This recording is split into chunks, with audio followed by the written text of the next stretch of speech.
ancien ministre, vous êtes ancien président de parti, mais vous êtes surtout, depuis de longues années, député-maire de Meaux. Est-ce que vous-même, dans votre région, vous avez observé l'émergence de ce salafisme et de cet islamisme radical? Bien sûr, mais c'est un sujet dont les élus, comme les habitants, parlent depuis des années.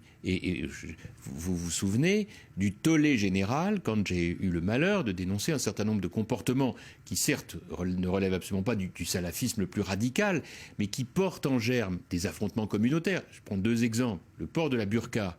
Je suis celui qui, avec un certain nombre d'autres députés, ont porté ce combat d'interdiction du port de la burqa. Je regrette d'ailleurs qu'aujourd'hui la loi soit aussi mal appliquée, parce que quelque part, l'idée d'un masque intégral, c'est déjà le début d'une approche à la fois communautariste et qui n'a rien à voir avec les lois de la République. Bon, deuxième exemple, lorsque j'avais raconté cette histoire, vous vous souvenez de pain au chocolat. Vous le regrettez dans votre livre d'ailleurs? Pas du tout. Je non, ne regrette sur pas. la formule. Non, ce que j'explique, c'est que l'image était, que les faits étaient réels, mais que l'image a tué l'idée. Pourquoi?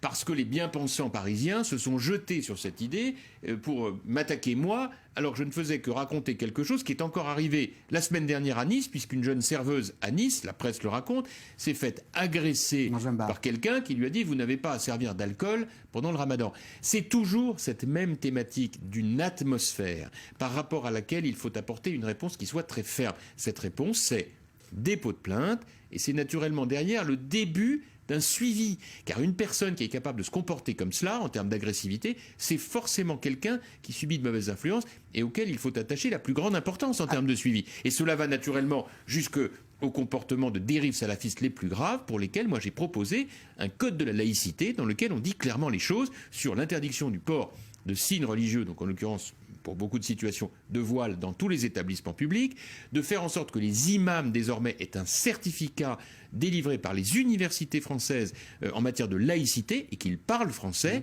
et que d'autre part le suivi de tout cela soit fait par des activités d'enseignement.